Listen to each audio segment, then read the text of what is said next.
Organización de la sociedad civil que nació en 2003, es una organización de familia. Nació con el propósito de trabajar el tema de apropiación de tecnología en el sector educativo. En 2011, a raíz de un proyecto de ley que se dio a conocer en medios como la Ley Lleras, que tiene un nombre técnico muy espantoso, que es exoneración de responsabilidad para intermediarios de Internet. La comunidad técnica o varias personas de la comunidad técnica se sintieron amenazados o sintieron que pues, el proyecto de ley era malo.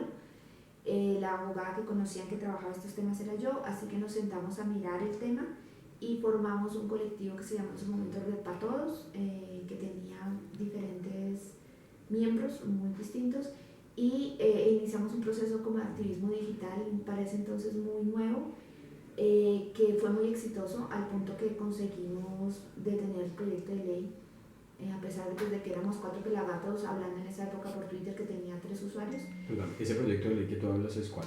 Ley Lleras. Ley Lleras. Okay. Lo que se llama la Ley Lleras, que como te digo, su nombre técnico es exoneración de responsabilidad para intermediarios de Internet. Que es un proyecto muy, muy complejo. Pero bueno, eso supuso que nosotros analizáramos o nos permitió ver que existía un gran vacío en el país en materia de análisis de políticas públicas desde la óptica de la sociedad civil, o sea, mirar el impacto, obtener una visión de derechos humanos sobre las políticas públicas que estuvieran vinculadas con tecnología. Era algo que era o del sector privado o del sector público, y nosotros éramos receptores pasivos, llamémoslo así. Entonces empezamos a trabajar el tema con esa óptica. Más o menos en 2014 se le cambió la razón social a la fundación, más que la razón social, perdón, el objetivo, los objetivos de la fundación, y estamos trabajando desde entonces incidencia en política pública. Con ese propósito hacemos comunicaciones, investigación, capacitaciones, etc.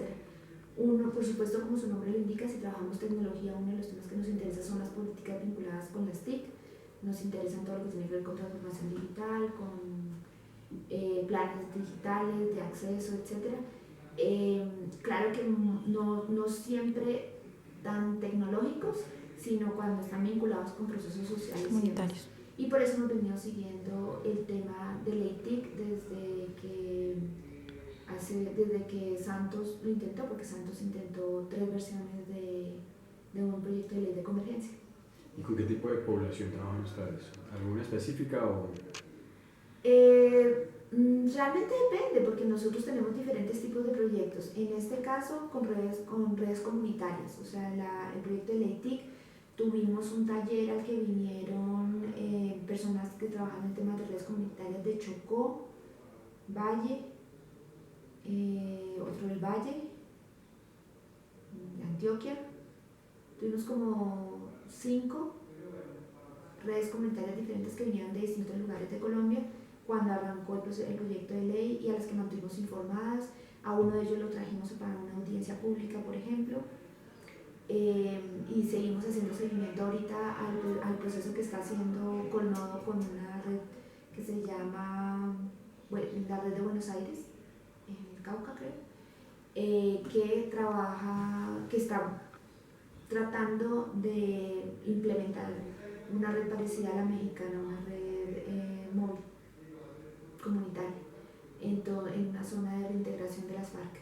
Entonces, digamos, a nosotros nos interesa la parte de política pública, entonces lo que hacemos es el análisis y la incidencia, porque parte del problema es que estas redes están por muchos lugares en Colombia, pero pues no tienen capacidad de incidencia en Bogotá. Okay. ¿Y esos proyectos con los que trabajas, digamos, los trabajas de la mano con el Estado o son proyectos independientes? Para nosotros, como es incidencia en política pública, son independientes.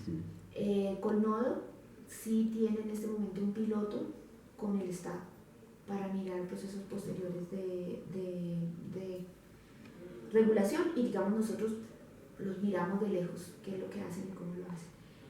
Pero Carisma lo que hace es incidencia desde sociedad civil. Entonces lo que tenemos es reuniones, llevamos comentarios, hacemos en un proceso más dialógico. Sí. Digamos, de procesos como el internet. Claro, sin duda. O sea, Porque a veces yo siento... Geografía y demografía, pero ojo que las redes comunitarias ya existen. Sí, pero digamos que yo siento o se ve a veces que a veces, digamos, con este tipo de leyes no tienen en cuenta, digamos, esos lugares apartados en el sentido de que allá no hacen un trabajo, digamos, para el internet, porque no lo tienen como en cuenta, ¿me entiendes? O sea, es más... Pues el gobierno te dirá que sí, pues que para eso hicieron el proyecto de ley, para llegar. Y los ejemplos que tienen son mismos porque también escogen, el problema es que eso no es escalable. O sea, si tú, Vive Digital llegó a tener casi 1000 puntos en el país. A ver cuántos de esos existen. Como 50 que eran los nodos de alta velocidad que los mantuvieron. El resto desaparecieron porque cuando desaparece el programa se lo pasan para que lo pague el municipio. Y hay municipios que no tienen dinero para pagar la cuenta del internet. Y esa no va a ser la prioridad. Entonces desaparecieron. Y tampoco estaban en todas partes. O sea, a veces decían es que ya conectamos a Guaviare, me parece que era. Y Guaviare tenía un punto. Entonces el tamaño de Guaviare es un municipio... no era Guaviare, ¿cómo se llama la capital de Guaviare? San José. San José. San José es un municipio inmenso y tenía un punto de Vive Digital. O sea, entonces no es realista. No digo que no haya que hacerlo. Todas las formas de lucha, o sea, eso tiene que suceder. Pero, ¿por qué negarte la posibilidad de que también la gente que no se está quedando quieta lo haga de abajo para arriba? Y hay procesos de redes comunitarias. Lo que pasa es que quedan atoradas en un punto o empiezan a hacer cositas y no... ¿Por qué el gobierno no lo reconoce? Cuando además ni siquiera lo estamos inventando. México lo hizo, Argentina lo hizo, Perú lo hizo. Porque el problema es que sin duda, por constitución, la disposición del espectro es un problema de ley. La ley tiene que decir, pero ahora por constitución también todos los colombianos tenemos derecho a acceder al espectro. La ley nos dirá cómo. Entonces, como la ley nos dice cómo, lo que nosotros sostenemos es ¿por qué solo las empresas? ¿Por qué no las comunidades organizadas? Y con condiciones, porque entonces me van a decir, no es que nada lo impide. Realmente sí es cierto, nada lo impide. Pero es que no puedes poner a competir a la comunidad de Ulloa, Valle del Cauca, con Telefónica. Las condiciones y los requisitos se me están dados para que Telefónica lo haga. Sí. Hay uso del espectro que es gratis, que es libre. Por ejemplo, el wifi. El wifi, cuando nosotros usamos wifi, estamos usando espectro. Y ese está liberado. No hay nada. Y hay algunos que, aunque regulados, son gratis. Por ejemplo, los TV White Spaces, que hace poco lo liberaron. Sí, pero en términos generales nosotros creemos que hay un derecho a la equidad, que es el obligado, es el gobierno, a nivelar la cancha para que las redes comunitarias tengan las mismas o sean competitivas para ofrecer su propia conectividad. Y eso es lo que la ley no hizo. Sí. Y en eso fue en lo que nosotros nos enfocamos.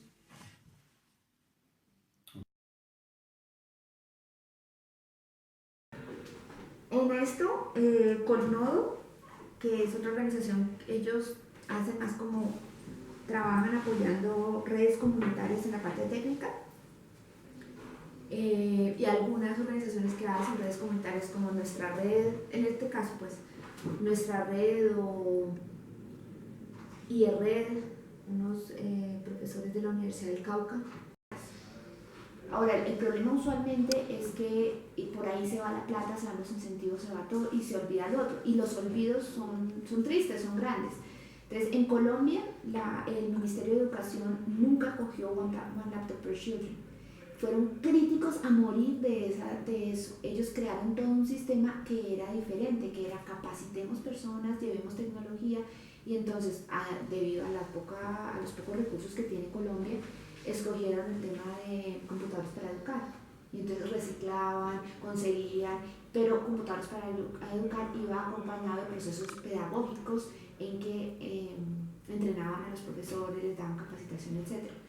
Eso uno puede tener también críticas, porque a no le gustaba la metodología que usan, los computadores eran malos, no servían, eran todo eso, pero era lo que el Estado podía hacer, y entonces los ponían y capacitaban a los maestros. El problema es que cuando llega Santos y sobre todo el ministro Molano, ya no es el Ministerio de Educación, sino es el Ministerio TIC que decide, yo tengo plata, entonces tablets. Y empezó a repartir tablets por todos lados. Entonces, mientras el Ministerio de Educación, te gustara o no, tenía un programa y un proyecto que llevaba años, que tenía evaluación, llegó y dijo, tengo plata, regalo, ¿no? Es como cuando llega el tío rico a la casa y, no sé, y el papá dice, aquí no se puede ver televisión cuando se come. Pero llega el tío rico y les trae el televisor y se los prende y dice, yo soy el tío, déjenlos que vean televisión. Pues, no, mi papá. Le cambió completamente lo que el Ministerio de Educación venía diciendo y haciendo, y distribuyó. Te digo, eso puede estar soportado incluso por teorías que dicen, usted distribuye, mire a ver. Grave problema es que no distribuyó laptops.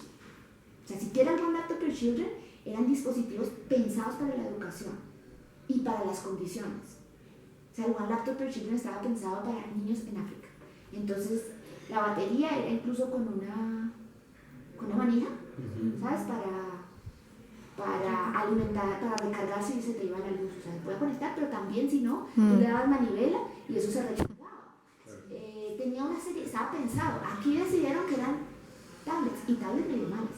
Sí, claro. Ni siquiera hubo un análisis de a dónde iban a llegar. De contexto, porque es que no es lo mismo. Pero entonces fíjate que el problema no es, porque yo creo que también si tú le botas tablets dentro de determinadas condiciones a un profesor y a unos alumnos con iniciativa, eso funciona, incluso si no capacitas al profesor. Pero la infraestructura. El problema es que no tienes internet, que no había energía, que las laptops no pueden ni siquiera entonces se las cargaban con contenido, pero una laptop cargada con contenido, ahí sí que es pizza papel, o sea, eso no tiene memoria, eso no te sirve para nada y no puedes borrar el contenido si son del colegio. Entonces al final termina siendo una cosa que no sirve para nada, porque el proceso de educación es un proceso de comunicación. Entonces, pero digamos, diferenciemos, a mí no me parece tan malo que le entreguen tecnología a la gente, a ver la gente qué hace con ella, pero es una tecnología que sirva. Una tablet en regiones apartadas en Colombia es quizá la peor. Tuvimos un proyecto de investigación en el sudeste colombiano, en el poblado del Cauca, y la idea era coger maestros que ya tuvieran ideas de tecnología, que la mayoría, los que tienen ideas de tecnología, habían sido educados en los procesos de computadores para educar, y proponerles equipos para hacer recursos educativos y ver cuáles eran los problemas que enfrentaban y qué significaba localizar y hacer recursos para la ruralidad colombiana y ver qué era lo que pasaba. Eso lo hicimos y hubo un problema. Había una de las personas que se metió en el proceso, que era una profesora que había estado entrenada, muy inquieta, estaba en una escuela, ahorita no me acuerdo en dónde, en una zona indígena, y no tenían internet. Entonces la profesora, entonces lo que los chicos hicieron, que eran una comunidad de software libre, fue montarle un servidor, lo que te cuento en el computador. La escuela tenía tablets que no usaban para nada. ¿Por qué? Claro. Entonces, al hacer eso, lo que ella pudo desarrollar los materiales, ponerlos en el computador, y los chicos en clase cogían las tabletas y hubo utilidad para esas tabletas. A raíz de ahí fue que dijimos, claro, esto hay que llevarlo, y lo llevamos a Fresno y empezamos a ensayar otras cosas.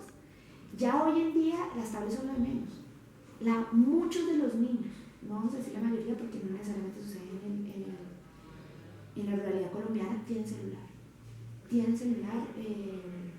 inteligente, no muy bueno necesariamente, pero tienen, y entonces ya eso y una tablet es más o menos mismo. Entonces funciona. Y entonces, ¿qué tenemos ahora? Un proyecto de ley en el Congreso que dice que los celulares no se pueden usar en clase para toda Colombia. Entonces, yo he ido al Congreso a decirle, prohíbanselo a los bogotanos, a los caleños, prohíbanlo en lo urbano. O sea, a mi hija que le quiten el celular en clase, no me importa, pero no puede generalizar, porque lo que para ustedes es una distracción en Bogotá es lo único que tiene un niño en una vereda en Fresno. Y entonces decir, porque o está creando una norma para que no la cumpla. preciso las poblaciones vulnerables, porque ¿qué importa? Pues, ay, pero ¿quién va a ir a quitarle el celular al niño de clase enfrente? Sí, pero entonces ¿para qué hacer la norma así? De una le estoy diciendo, pues hágala. Claro. Pero tengan en cuenta el tema del contexto. Yo creo que, Sí. que no es lo mismo la población en Bogotá que en Fresno, que en el Amazonas, que en Barranquilla. Son poblaciones y estrategias totalmente distintas a trabajar. Claro, y entonces estamos partiendo de la base que no importa no cumplir con la ley. Sí, es que realmente es para los bogotanos, no se habla para los bogotanos. O diga que es el colegio el que lo va a hacer, o sea, usted habla de normas legales y que el colegio implemente, pero es opcional, el colegio puede hacerlo, porque el grave riesgo que ellos quieren es que los papás no puedan demandar al colegio, ni los estudiantes por libre desarrollo de la personalidad. Díganles al que el colegio que quiera lo puede hacer, y que eso no puede ser cosa. Hágale, que lo quiten a los bogotanos, pero no pongan en situación de ilegalidad a un colegio rural donde lo que hay son celulares. Entonces un poco, pero nosotros estamos conectados por ahí.